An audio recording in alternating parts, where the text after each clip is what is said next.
안녕하세요. 이웃집 닥터 김혜연, 이희창입니다. 자, 오늘은 불면증 약 없이 치료되나요?에 대한 문의글입니다. 저는 올해 28살인 청년입니다. 불면증이 너무 심해져서 이렇게 문의를 넣습니다. 저는 평소 늦게 자는 습관이 있었습니다. 이후 대학교에 들어가서 밤을 새워가며 과제를 하면서 점점 더 늦게 자기 시작했죠. 그래도 시간이 날 때 틈틈이 잠을 잤기 때문에 대수롭지 않게 생각하고 있었는데, 문제는 대학교를 졸업하고 사회생활을 시작할 때였습니다. 회사에 적응을 하는 것만으로도 벅차기 시작했고, 그로 인해서 스트레스를 많이 받았습니다. 그 이후부터였을까요? 하루 2시간 정도 채 자지 못하고 불면증에 시달리기 시작했습니다. 몸이 점점 무겁고 피로해져 갔고 점점 더 힘들어지기 시작했습니다. 일을 하는 동안에 가끔씩 귀에서 삥 하는 이명이 들리기 시작했습니다. 결국 지금에 와서 수면제를 먹으면서 나아지긴 했지만 약에 의존해야 된다는 불안감에 걱정을 하던 중 우연히 유튜브를 보다가 하이맥 의원에서 기능의학에 대해서 말씀하시는 것을 보게 되었고, 약 없이 치료가 가능하다는 말씀에 이렇게 상담 문의를 넣게 됐습니다. 제 불면증 정말 약 없이 치료가 가능한가요? 라는 문의글입니다. 이분이 궁금해하시는 불면증 정말 약 없이 치료가 가능한가요?에 대한 이제 저희의 대답은 불면증은 약 없이 치료가 가능해요. 그런데 이분은 또 이 잠만 못 주무시는 것이 아니라 또 이명까지 있으시는 거죠. 네, 이명까지 왔죠. 그러니까 이명까지 왔다는 것은 단순 불면은 아니다. 예. 불면증의 원인이 수면신경의 잘못은 아니다. 뇌신경 중에 불면에 관계되는 신경만 문제였다면 수면제로서 가볍게 지나갈 수가 있어요. 그렇지만 우울하다든지 불안하다든지 스트레스라든지 이러한 것과 연관되어 있는 불면증이면 이 수면제 가지고 치료되는 것이 아니거든요. 거기다가 이 불면증이 이명까지 왔다면은 우리가 늘 얘기하는 장내축의 손상에서 봐야 되는데, 그러면 혈관성이라든지 다른 부신 호르몬이라든지 장 기능이라든지 이런 부분들을 봐야 될 거 아닙니까? 그렇죠. 그리고 우리가 그 이명의 가장 그 치료의 기본 원칙이 잘 자야 되는데, 네, 그죠? 잘 자야 되는데 이분은 불면증이 있으시니까 아마 이명이 개선되기가 좀 힘드신 경우가 되는 거죠, 그죠? 네, 그래서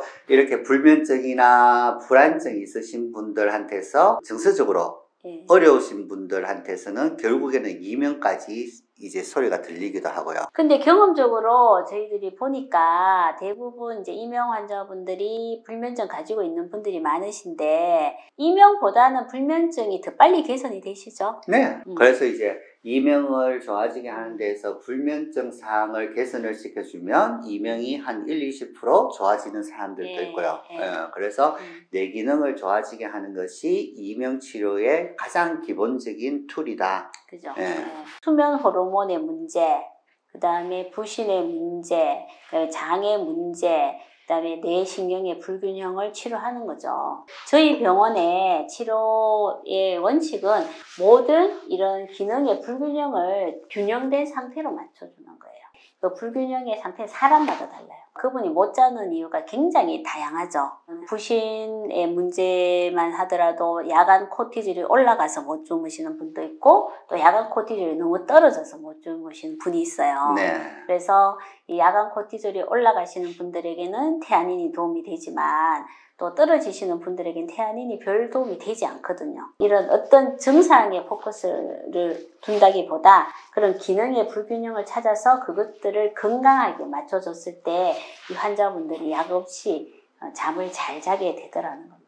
장내축의 어떤 솔루션 사항을 볼 때 정서적인 문제와 스트레스 문제가 가장 많이 문제가 된다고 하면 그 사항에 대해서는 TMS라는 사항으로서 충분히 많은 부분을 개선시킬 수가 있습니다. 그런데 이것이 정신적인 문제보다는 내 장과 이 신체적인 문제가 될 때는 이것이 같이 병행해서 치료가 되어야지만 이 뇌가 잘 변할 수가 있어요. 이제 어떤 치료 사항을 접근을 해야 될지는 장내축에 연관된 1년 선상에서 검사를 해봐야지만 정확하게 내드릴 수 있을 것 같습니다. 대부분의 환자분들이 이게 드시는 약들이 4가지 내지 5가지 정도 되시거든요. 근데 치료를 하러 이렇게 반복적으로 내원하시는 과정에서 5가지, 4가지, 3가지, 2가지, 1가지로 줄여 드시죠. 대부분. 그리고 약을 끊고 졸업을 하게 되시고 이후에는 영양제의 복용도 점차 줄이거나 이제 없게 되는 그런 완쾌 상태가 되시는 거죠.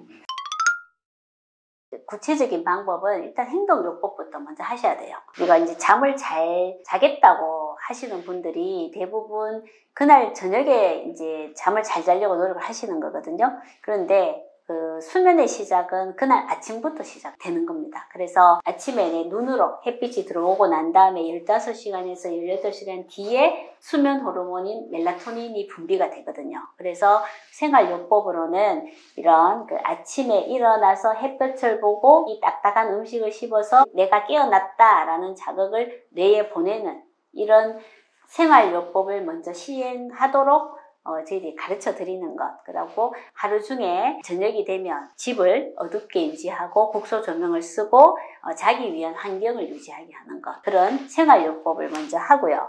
그 다음에 장내축에 가장 기본이 되는 위장에서부터 이제 소화 흡수 기능을 개선하기 위한 식이요법, 영양제, 보충요법을 같이 하고 필요한 경우에는 주사요법을 하는 경우도 있습니다.